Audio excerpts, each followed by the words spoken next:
Wait, we should say it all at once. I think. No? Okay.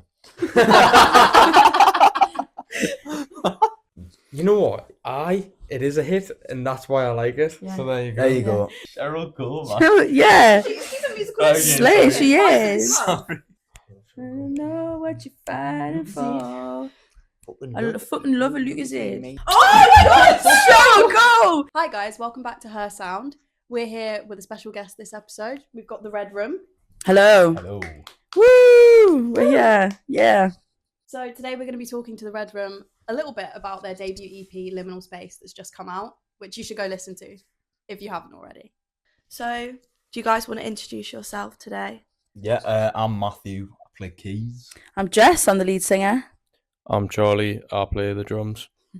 So, do you want to tell us, how did you guys actually become a band, and where are you from, where are you based now, like that kind of thing? So we're all from Newcastle, born and bred. About 6 years ago, me and three of the other lads, including Charlie, we met at school. I used to do all of the talent shows. I was a little like musical theatre girly, and they were like an Arctic Monkeys cover band without a singer. Yeah, one of the talent shows, I went into the music practice room and I asked them if they had a singer and if they wanted one. And immediately they were like, no girls in the band. And I convinced them to let me do a cover with them. We did a cover of Crying Lightning. And after that, it was kind of like, I convinced them, didn't I? That's exactly I what guess, happened as well, yeah. And then about 2 years after that, the lads met Matthew at college. And that's when the band started to that's when things started to change. We started to write like seriously. And about 2 years after that, I convinced them all to move to Manchester with me. I always knew that I wanted to move away from Newcastle. Like the music scene there is really good and rich and full of talent, but it's small. And we'd kind of completed the city in terms of the venues that we wanted to play, the people that we wanted to meet. And we built a name for ourselves, but it just kind of felt like we were stagnant a little bit. So I just suggested that we did what we'd done in Newcastle in another city. About 2.5 years ago, we moved to Manchester. And so we're all from Newcastle, but we are based and work in Manchester now. Have you noticed any differences from the Newcastle music scene to the Manchester one since moving here? I think both of the scenes are quite unique in their own ways and both really full of talent. I think Manchester-wise, as it's so big in the industry, there's so many different genre groups who are separate in their own communities and stuff like that. Whilst Newcastle, I think everyone's like mixed in with each other. So you've got same lineups that have like indie soul and indie rock and stuff like that. And There's a big indie scene in Newcastle. there is, That's but like I the think dominant genre. but do you not have like a thing where like there was like hip hop artists and neo soul artists on the same lineups and stuff like that? Yeah, because I guess like the scene isn't the scene there isn't as diverse just because of the size of it. You know, it's not as big, which works kind of in your favor and also not, because we would find ourselves on the same lineups with the same people, getting opportunities because we've been around for a long time. But then like I felt like it got to a point where it was kind of like, okay, like this year we're doing exactly the same shit that we did last year. Do you know what I mean? Whereas Manchester, it's so wide and diverse and culturally different. There's a lot more opportunity, I feel, and just more people to meet, I guess. Yeah. How would you describe yourself to somebody that doesn't know who you are? I feel like we always get asked this, and it's always just one of the hardest questions to answer ever. It's like, what? Yeah, like, it's really hard to, in terms of like, oh, what kind of music do you make?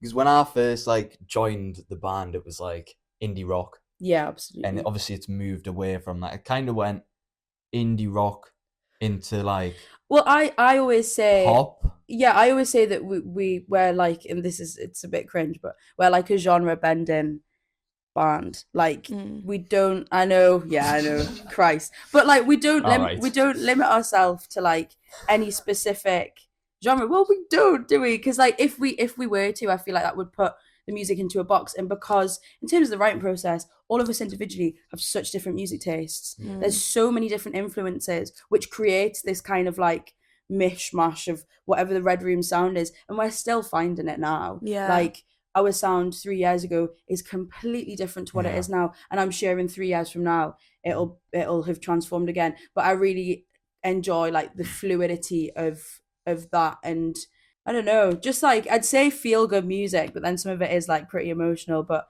yeah, I'd say like alternative, you've got like your soul and jazz and pop influences in there, accessible sort of stuff. I think when we were writing the EP as well, we kind of just all said to each other, look, if we'll write a song and we like it, we'll put it on the EP. Yeah. We're not, Comes through you know, on the we're EP. not going to be like, oh, it doesn't fit the EP. The genre, and like it's and you can hear that because it's got such like If you literally listen to the first and the last The last track is one after the other, polar you'll be like, opposite. this isn't from the same. This isn't from the fucking same thing, you know what I mean? record. Yeah.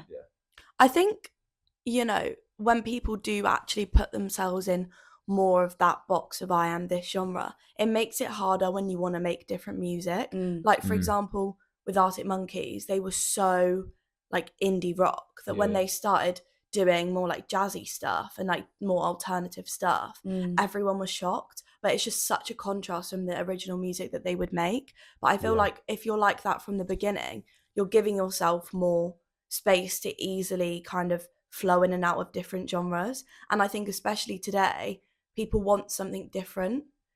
People are like looking to consume music that's different.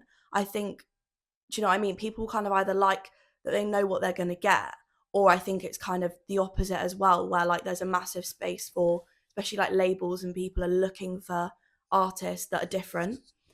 So the fact that you say like a genre bending band, I think that actually gives you a bit of a unique selling point.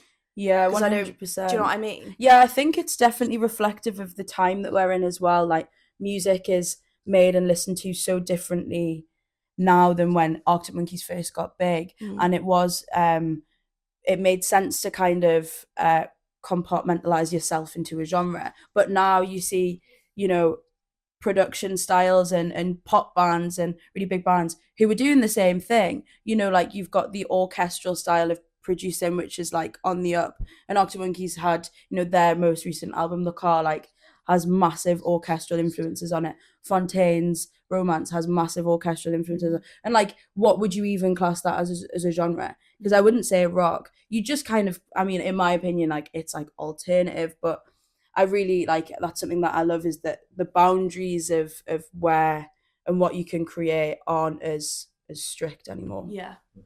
Yeah. Definitely on the up, I think. Yeah, That's a good absolutely. way. Definitely. I think, speaking for myself as well, I wanted to give like a feel of like nobody knows what's coming next in Liminal Space, which is we would just definitely. But I mean, ties into what you said, which I think is cool as well. Yeah, I mean, it works well as well, you know, like, for me, you can tell it's from the same band, though. Like, there is a sound. Yes, You can- there's you're still like, oh, yeah, cohesion yeah, to it. yeah. Yeah. Yeah, it's not so different to the point where you're like, you know, one time you're playing psychedelic rock and the next one's like Okay. classical music. Yeah. You know what I mean? It's not like that at all, but it is like different enough that it keeps, well, for me anyways, that it keeps it like interesting as it moves along. Absolutely. Yeah. So let's talk about the EP a little bit more. It's called Liminal Space. It's a 5-track EP, Yeah. I'm going to say. Yeah. The Fear, Requiem, Liminal Space, Making Me a Stranger, and Nowadays. What sort of brought you to making Liminal Space? What, like, as an album? Because to me, it feels almost a bit conceptual. Yeah. And I was wanted to know, is that how you guys felt when you were writing it? Is that what you wanted to achieve? In terms of, so I always, the title, like, and the idea of liminal space, that's the concept of like liminal space being a transitional space. You're stuck in between two places. I wanted that idea to be cohesive throughout the EP. And but the tracks themselves, they were written separately over like the first one being like almost 2 years ago now.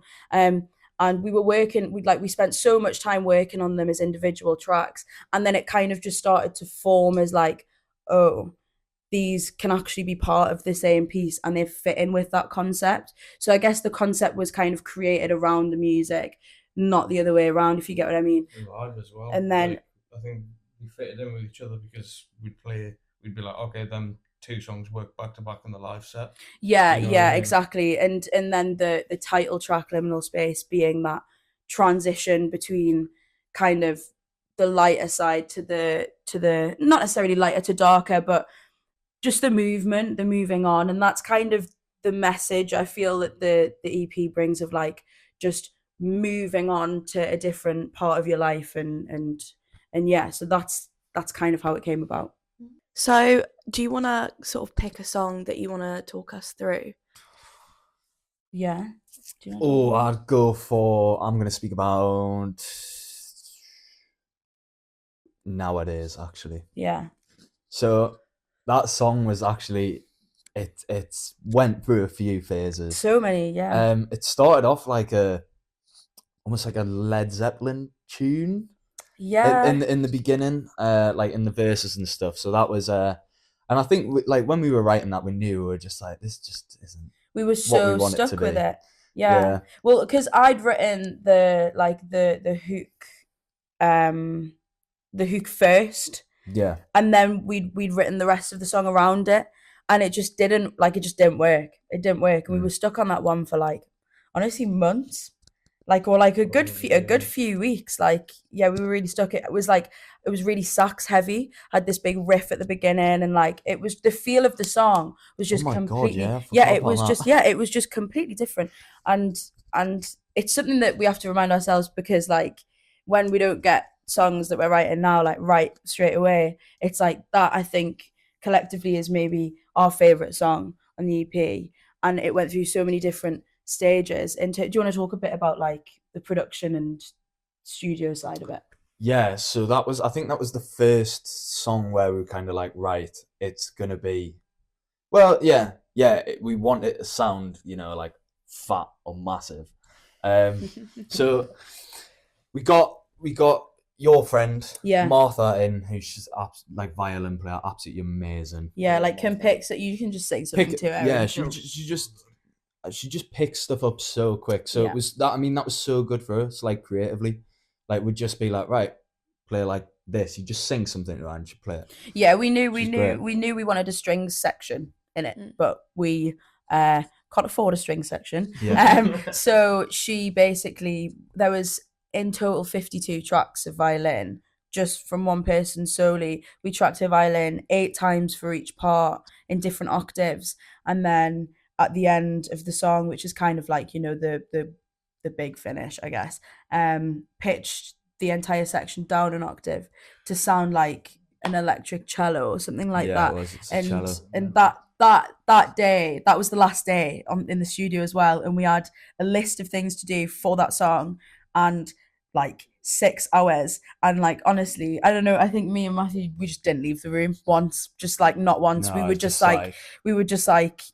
like locked in, because once your time's up, your time's up, and you just have to make do. But we luckily, and thanks to her, because she was great, in there for like 4 hours just playing. But yeah, I think that was probably the most fun to make, I'd say. Yeah, agreed. I'd definitely say that's a funnest one for me. I think so much happened in that room at that point as well. Like you didn't know what was gonna come next. Like I think so. It's hard to say, but I didn't even think we knew that it was gonna sound like that, because, well, I mean, like you said, all of the string section pitched down. That came like an hour before we had to leave. Yeah, at the end, which is just fucking mental. we worked on the EP. We worked with a producer called Ben Harper, who's amazing, and we worked so well with him because he'd only make decisions to service the song, and we'd recorded Martha's stuff, and then I remember he was like, give me 5 minutes. We all went out for like a break, because you do need a break when you're in there for 12 hours, and I came back in, and he was like, right, I've done something a bit wild, let me play it to you. And he played it to me, and I was just like, oh my God, this sounds insane. Because I'll talk a little bit about what the song's about and why I personally wanted it to be so big. touching on liminal space and moving from one place to the next, is that nowadays is about myself and the band moving to Manchester. And I really struggled when I first moved, went through like a tough time, and just found it really difficult to adjust, actually, moving cities. And even though I had like my best friends around me, it wasn't what I quite expected it to be.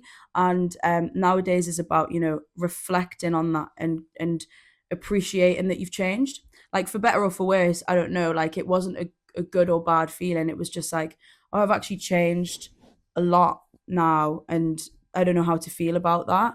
And in the end of the song is, you know, the lyrics being like, I can feel the sun, is like symbolic of feeling like things are getting better. Like I can feel like I'm going somewhere, I'm not sure where I'm going, but this feels positive. And we really wanted to capture that within the music, and like the strings and the guitar, and we added a siren in, and yeah, like that process was, it just worked, I guess, didn't it? It took a lot of working out. A lot of things in that song took a lot of working out, but it just, you know, it was worth it in the end. Yeah. I know that a lot of the songs from the EP I've heard before because I've seen you guys live. How long have you been sitting on some of these songs? Well, the Fear, I think the Fear was definitely the first one. That was the first song we wrote when we came to Manchester. Yeah. And we headlined Night and Day Cafe January 2023. Was it not March? The end of January.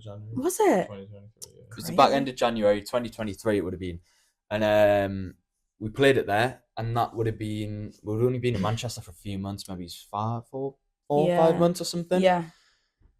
And then I think the newest one out of all of them is nowadays. It's Make Me a Stranger. is It's Make Me a Stranger. Of course it is. But I mean, like, this is how many phases like these songs actually went through. That one went through so much as well. What, Make Me a Like, Stranger? yeah, Oh. like we just sat on it, like, and we were just like, oh, it's like it's missing so much. It So we was just hard, stepped wasn't away it? from Like it for a jungle bit. tune at one point. Oh, it was. This is Yeah.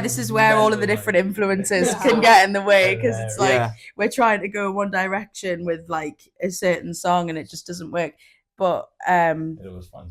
I think for me, I don't know, like at that time when we were kind of figuring out the song and stuff, I'd been listening to a lot of yacht rock, and you Shock. know, there's well, you gotta love the yacht rock, don't yeah, you? yeah. So, I mean, I was like, oh, you know, all the Fender Rhodes stuff and all that. So I was like, right, get Fender Rhodes, and then that's how that kind of intro came about. Yeah, It just yeah. was like, oh, yacht rock stuff. I and- guess Yeah. I guess Christopher Cross. Exactly, man. the doesn't? the songs weren't written at the same time, and you can actually, I guess, feel that in the influences as well. They're reminiscent of what we were listening to and what we were inspired by around that time, like Making Me a Stranger. And then the Fear was like well into when we were like, it was like Chic, right? That's when you and Yeah. Jake, the lead guitarist, when like you were just proper into your like Nile Rodgers and Chic stage, and you can really hear that in the song. It sounds like a Chic tune. But yeah, we've been sitting on them for quite a while. But I mean, I feel like we're the type of band also that if we don't think something's 100% in our minds, we're not going to rush it. No, yeah, You know, we no want- rush. We want to release Ever. something where we're like 100% happy. And also, I think that this EP is for me, is the first time that we've released something where I've been like, yeah, Oh, this is 100% great. happy. Absolutely, yeah.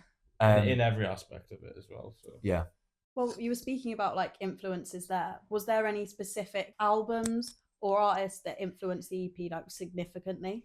I would think. For me, in terms of like actual pieces, there wasn't a specific piece, but James Ford's style of production, like the orchestral style of production, is something that I've always loved. And I think it actually goes back to like the fact that I grew up doing musical theatre, and I've noticed that the way that I write music is like, it is a bit musical theatre, like, but I love that because of the rest of the lads, like it doesn't end up sounding like a show tune, do you know what I mean? But like, I love the drama of it all. I love the strings, like, you know, being able to evoke that emotion, and the way that James Ford does it in modern day pop music is really interesting. It's a conversation that I had with Ben before we started, saying that I really love this. I don't want to force it. I don't want it to be so iconically, oh, that's a rip-off, or like they're trying to do that. I just want to kind of weave it into the music, and because of the way that we write, I think that was definitely a big influence for me. Yeah, I was going to say something similar. I think also at the time when we were in the studio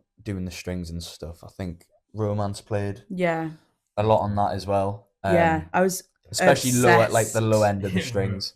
Yeah, There's a lot more electronic stuff.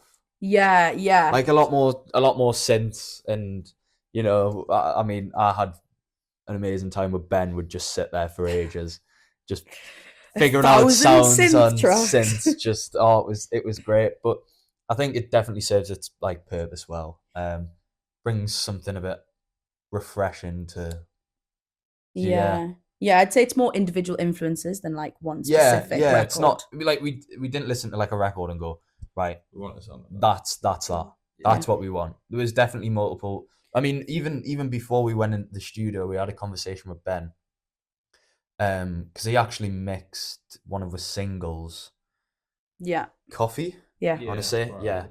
And he was like, "Oh yeah, this is how we got in the studio." He kind of turned around and he was like, "I'd love to do like a pop EP or whatever." And we were like, "Yeah, amazing." Yeah. And that's when we were like writing the Fier and stuff. So we kind of stuck with him on that and just went with him on it, and it was. I And think it you was can great. definitely tell the influences, but yeah, it's great. Yeah. Yeah. Shout out to Ben. So you've already kind of spoken about the different instruments you've used, like synth and the string section. Is there any other things that you use to kind of bring all of your ideas to life? The songs were finished before they went into the studio, but we all, because of the way that we work in the studio, they come to life in the studio. The actual production of it all, like a lot of the parts were made on the day. Like in Requiem, there is a section at the end of the backing vocals where it's like a stammer and it cuts out, which was a really cool touch that we never ever would have thought of before we got into the studio. Some of the sax parts, the rising sax parts in that song as well, like there's like a 3-part sax harmony that we just added on the last day as well, because I was like missing something, need something there.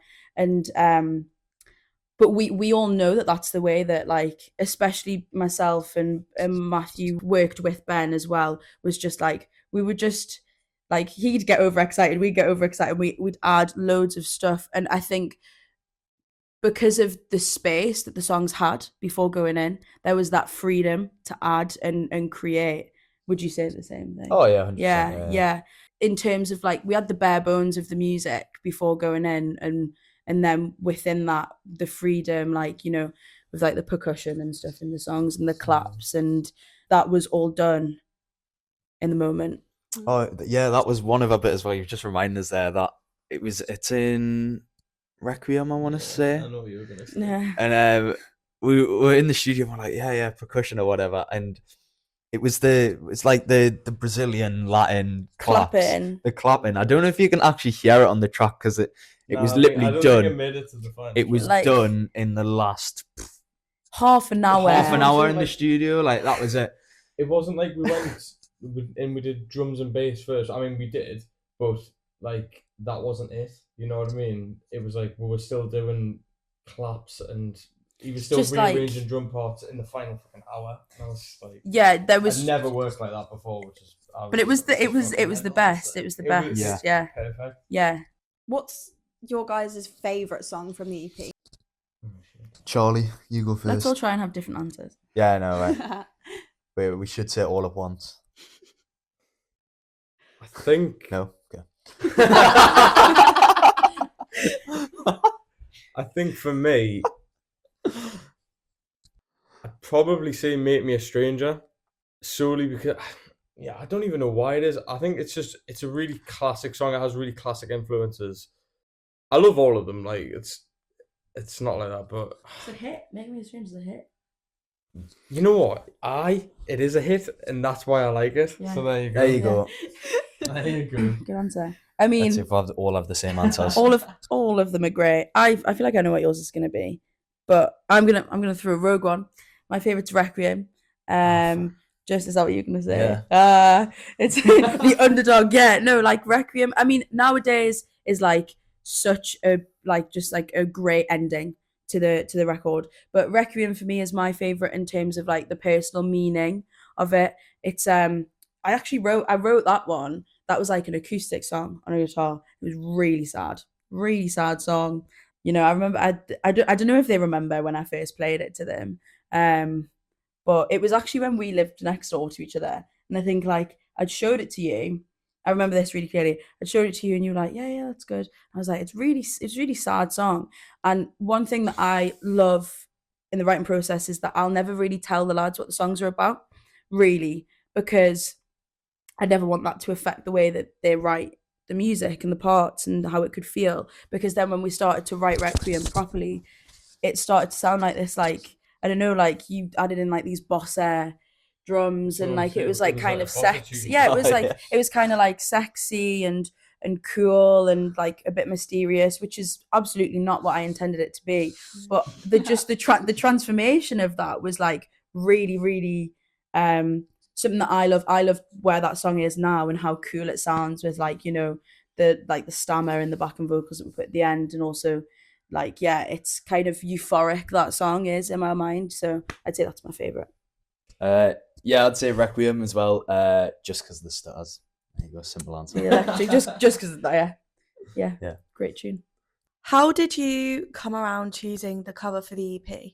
Because I know that obviously the whole process of making it was really thoroughly thought through. So how did you then go around kind of displaying that in like an art form to kind of link with also the themes that you were trying to sort of pass on through your music? Well, me and you had loads of conversations about how we wanted it to look, and like we talked.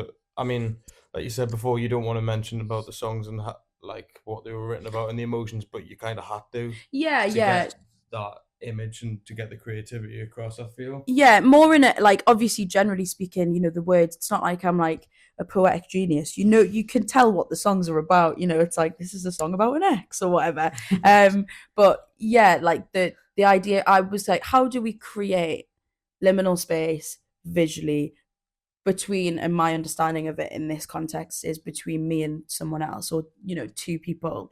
And there was an image that I'd like had loads of different Pinterest boards and like just wanted something to like that was like eye catching and wasn't like we've gone through quite a few different aesthetics, and like a couple of years ago it was like quite moody and dark and dull is the word I'd use to describe it.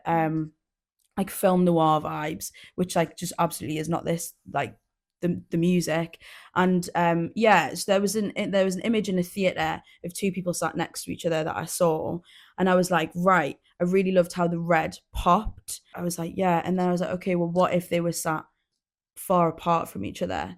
And that's kind of, you know, like symbolic of the space and the distance between. And I just, the photographer Liam Maxwell, who's amazing, we've worked with him a couple of times, and I just knew that he'd be the best person for the job, and it was pretty easy. We actually got our strings player Martha and Lewis, who plays sax for us, we got them on the cover. We thought that was quite cool, like two people who have been so heavily involved on the record but not actually in the band on the cover. So that was, yeah, that's how that came about. I didn't know that the people in it was those people. That makes so much sense. Yeah. Like looking back at it, I mean, obviously it's literally right behind us now. So how does this kind of differ from your previous work?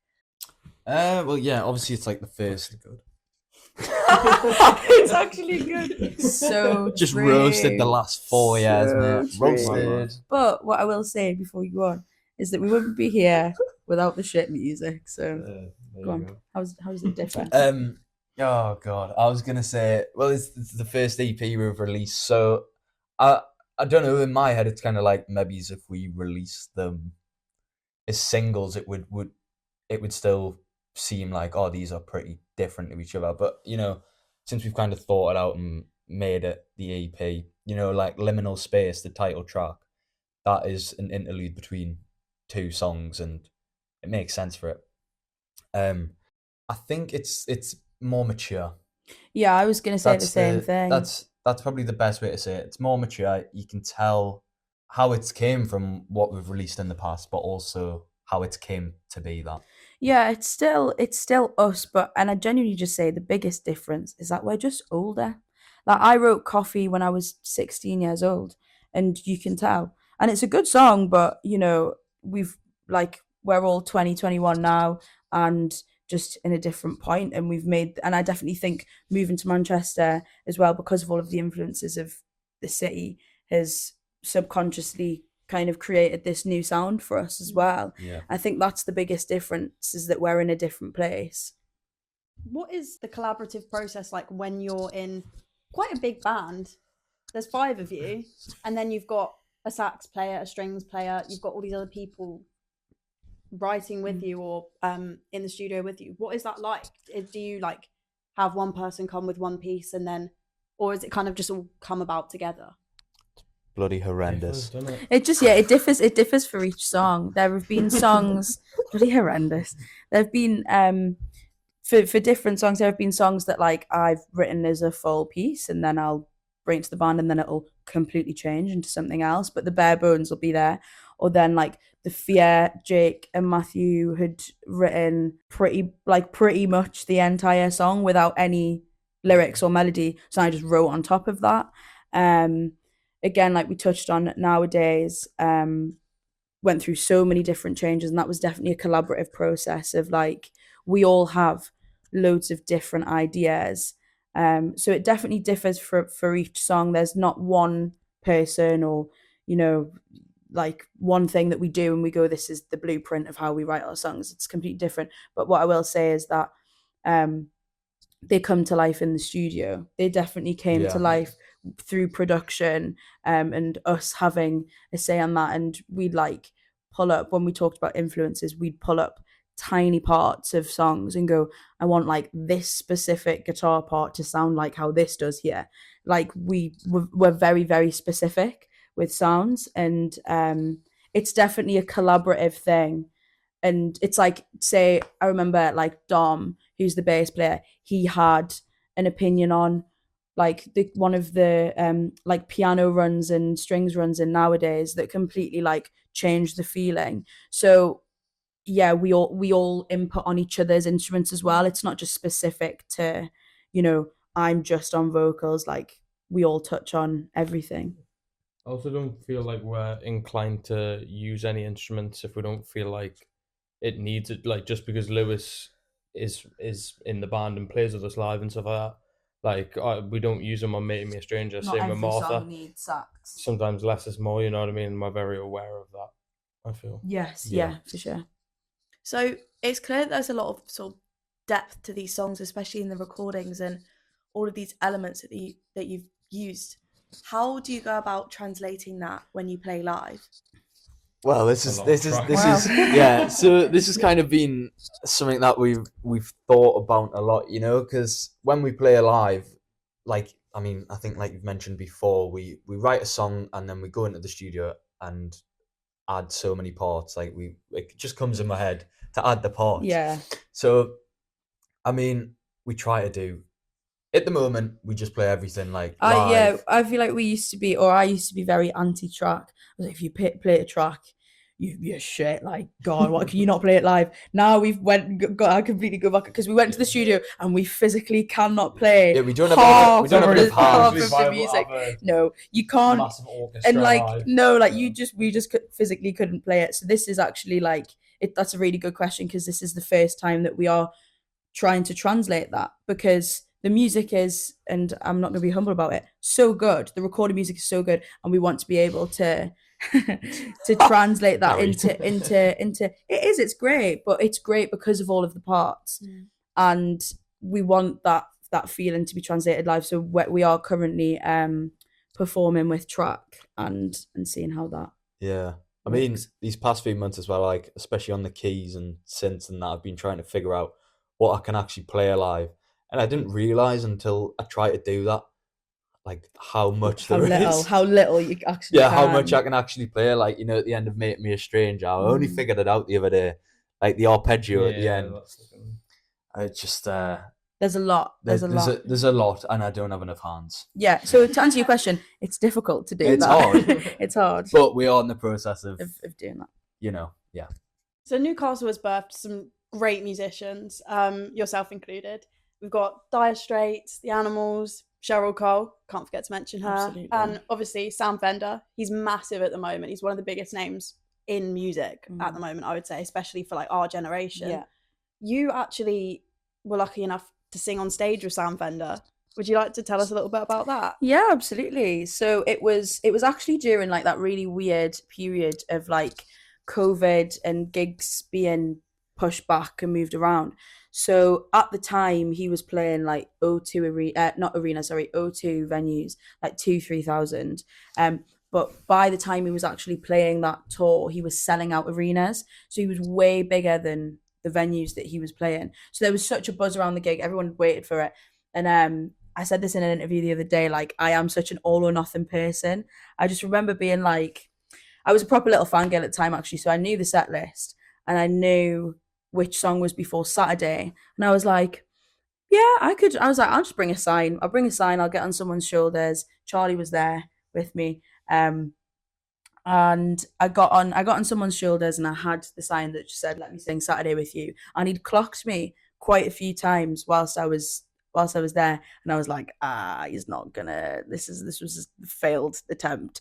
And then the crowd around me saw the sign and everyone was just shouting like, get her up, get her up, get her up. And I could tell that he'd kind of shit himself a bit, because like, what if I was absolutely horrendous? And he looked at me and he just went, are you any good? And I went, I am class. So then I like the person's shoulders that I was on, he just like put me down. I got carried over the barriers and then got up on stage and sang Saturday with him, which was absolutely insane. Now I think about it, I've just remembered like looking down at my shoes and then looking up, and having been at that venue so many times and seen so many gigs, being on stage was just like, oh my God. And it was around the time of like Alex from Glasgow. So like the whole kind of getting up on stage with an artist thing was like big. And a lot of people after the gig were like, so that was planned. Like, how do you know him? How do you know him? And I was just like, no clue. And Charlie was at the front crying his eyes out. Right? Yeah. Don't think I was crying. Like Yeah, he was, but it was. I It mean, was it was funny. insane. It was insane. It was dead good. Like, I can fully back this. It was like proper. It was like almost like magical how it happened. You know what I mean? Like, I just thought it was fucking unbelievable, and I was like, it's quite emotional. It was. to be It was honest. the start of the Honestly, band as really well. good. Like, just dead good crack. So big And then up we Sam met Fender. him 2 days later. We did, and he was And dead sound. It was really funny. I was like little 17-year-old Jess was buzzing because like we'd waited. He had like 3 nights at the O2 and we'd waited You got with free merch. I got, because like people, it was just one of those things where like people like recognized me. They were like, oh my God, are you Jess? Because it was kind of a viral moment because he'd never done it before with anyone. So we'd met him and like he came up to me and he went, are you Jess? Having Sam Fender come up to me and ask me if I'm Jess, I was like, what's going on? So yeah, it was a really amazing experience. And that was like when we kind of started to get together, the band, and Yeah. it definitely gave us, that event gave us the confidence, I think, to be like, let's run with this and let's go for it. I mean, that's a like sick experience. There's no one else that can say they've done that, I'm pretty sure. I don't think, I feel like he might have done it in Europe somewhere. Someone played the guitar with him, but at the time, I remember he said when we'd met him a couple of days after, there was like a brother and sister duo that wanted to play like drums and guitar for him in Germany or something, and he was like no, because he was like, I've always said no, because you know it's such a, even if you are like the best musician in the world, you can crack under pressure, and like it. Now I think about it, it was such a like, you know, of the moment thing for me to do. So it just so happened that it went really well. But no, I'm not sure if anyone else has done it, but around that time it was a pretty big deal. If you were going to have a dream collaboration, who would you want to have feature on one of the songs? If you could have anybody. Has to be Green Chatting, doesn't it? Oh, is that what you'd say? Yeah, fair, yeah. fair I enough. think so. Like, did he do stuff with Kneecap? Or am I being stupid? Yeah, he Yeah, does. yeah, yeah. He's got a song The with stuff Kneecap, that he did with LA Today. Kneecap, yeah. Yeah. Something like that, I think would go down an If we absolute had- fucking treat. If we had his voice over instead of my voice over the Liminal Space interlude, How fucking that cool would sound be? crazy. That would Anyway, sound. Why Yeah, didn't yeah, that yeah. happen? Yeah, Why I didn't know. we do that? Brian, Why didn't Brian, we? come on. I'd say for me, I don't know, Joy Crooks. I'm obsessed with her. Mhm. I think she's amazing. Like, I love the way that she writes and the way that she sings, and I take a lot of inspiration from her. So yeah, that's mine. I was gonna say something quite different compared to like get a singer on or feature. something. I was gonna say like Hot Chip or someone. Mm, Like I reckon they would be it's a good answer. like sick to hop on a tune with or do like a remix of a track. Or In the something. style of. Yeah, Yeah, That's yeah. yeah. So you've played lots of different venues in Newcastle and Manchester. Have you got any favourites or standouts? And are there any that you'd like to play in the future? I think for me, I think Night and Day was a massive one for me, especially for our first, it was like, I think it was our first ever gig in Manchester. Yeah, it was. Yeah, it was. And we'd like sold out Night and Day, which was fucking mental. I remember speaking to my auntie who was there about it as well, and she was like, it wasn't anything like a normal venue, like people just standing, like there was people stood on bench, like sat on benches, sat on like places Just high in the venue, everywhere, and yeah. it was like, and she'd sent us this photo, and she was like, it was like fucking unbelievable. It was like really it looked like really DIY, not really like that formal, you know what I mean? I just thought that was like perfect for where we were at the time. I was like, that was definitely a standout one for me. O2 City Hall as well, massive one Oh, yeah. for us as a band. Biggest venue, I think it was probably one of the biggest venues we played. Yeah, in terms of like not festivals but venues. Yeah. Yeah, O2 City Hall was like, that was a massive one. The first time we ever opened the main stage of Hardwick Festival, that's probably like one of my favorite moments, because that was like, because the size of the stage was just like, yeah. And venues that we'd like to play, we were just talking about before, but I'd love to play the Apollo in Manchester. It's such a beautiful venue. I saw Kerrang been there recently, and like, yeah, it's just, the sound is insane and the vibe is good. Speaking about venues and like sort of how you're making your set live and transforming that EP that you created in the studio into a live set, you guys are actually going on tour very soon. So if you want to talk a bit about that. Yeah, so we're going on to our end of April. We are doing Newcastle, Leeds, Manchester, London. Not in that order. Not in that order. Sorry, I'm just going from north to south. Just makes more sense. But yeah, we are playing Academy 3 in Manchester. We're playing Newgate Social in Newcastle. We're playing Fiddler's Elbow in Camden and Yeah. Hyde Park Boot Club in That's the one. Leeds from the 24th to the 27th of April. There you go. And if people want to get tickets, where can they find them? You can get your tickets to the tour at theredroomband.com. As well as you've got your vinyls Yes. as well. Yeah. So if you want to Yeah. grab one of these, head to the same website. Do it. Is there anything else you want to plug? Just your socials or anything? You can find us on Instagram, TikTok, at the Red Room Band Official. Go check it out, give it a follow, share the EP. Yeah. Listen to it. Listen to Listen- it, share it. Listen to Tell us Liminal what you think. Space and tell us what you think. Please. And get tickets to the tour. Yeah, come to the tour. Because they're really good live. We've seen them. And you're missing out if you don't go. Oh, thanks, guys. Thank you. Yeah, exactly. Yeah. Well, Thanks for thank you coming. so much. Thank you very much. Thank you for It's having been me. great. It's been so nice to hear about the EP Yeah. and everything. But yeah, that's it for today.